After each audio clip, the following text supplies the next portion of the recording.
হতেই পারে, নানা কারণে নানা ঘটনা প্রবাহের মধ্য দিয়ে আশঙ্কা বিএনপি বা যে কোনো দলের মধ্যে জন্ম নিতে পারে।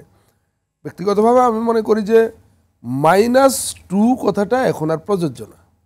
-2 ফর্মুলা, এটা 111 কথিত 111-এর সময় তো এই বিষয়টা আলোচনায় এসেছিল যে বেগম খালেদা জিয়া এবং শেখ হাসিনা তাদের দুজনকে রাজনীতি থেকে দূরে সরানোটাকে -2 বলা হয়েছিল।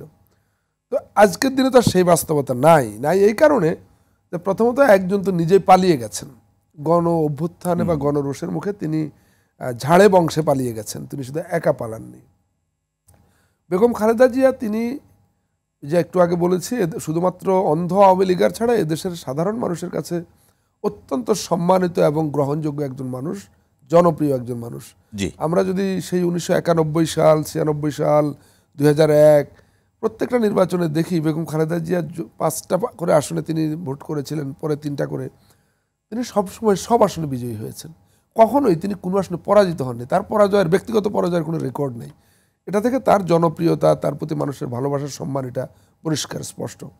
কিন্তু শারীরিক কারণে, বয়সের কারণে, তার উপরে সীমাহীন নিপীড়নের কারণে তিনি এখন আর দলের অ্যাক্টিভ বা কার্যকর দায়িত্বে নাই। দলীয় তিনি আছেন, অর্নামেন্টালি তিনি দলের চেয়ারপারসন, কিন্তু কে না জানে যে দলের এখন মূল কাণ্ডারি হলেন বিএনপির অ্যাক্টিং চেয়ারম্যান জনাব তারেক রহমান। সুতরাং বেগম জিয়া কিন্তু ঠিক ওই খুব হার্শ ল্যাঙ্গুয়েজে মাইনাসের প্রশ্ন না, তিনি আছেন না। যেহেতু দলের মহাসচিবের পক্ষ থেকে এই আলোচনাটি এসেছে, সেই জায়গা থেকে নিশ্চয়ই এর একটু গুরুত্ব আছে বা মাঝে যাচ্ছে। এটা আমি মনে করি কথা বলার জন্য বলা হয় অনেক সময়। মানে বেগম জিয়াকে মাইনাস করার কোনো কিছু নাই এখন।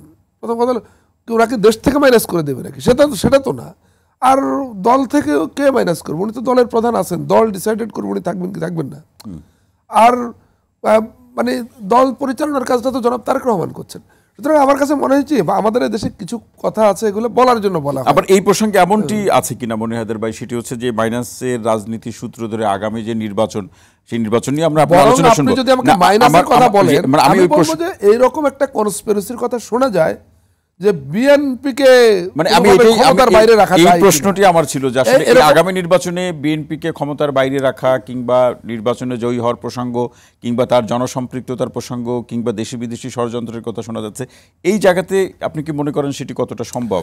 দেখুন, যে কোনো ধরনের স্বপ্ন কিংবা দুঃস্বপ্ন যে কোনো মহলে থাকতে পারে। এখন বিএনপি দেশের এই মুহূর্তে বৃহত্তম রাজনৈতিক দল এবং সবচাইতে জনপ্রিয় রাজনৈতিক দল এই মুহূর্তে।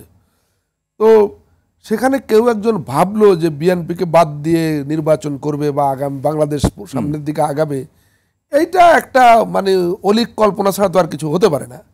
কিন্তু অলিক কল্পনা হলেও এরকম উদ্ভট চিন্তা করার লোকের আবার অভাবও নাই, আছে, থাকতে পারে, কিন্তু এটা বাস্তবসম্মত হবে না। প্রেক্ষাপটও আছে কি না, প্রেক্ষাপট আছে বলে আমি মনে করি না, এটা বাস্তবসম্মত হবে না এবং এটাকে খুব বেশি আমলে নেওয়ারও কিছু নাই।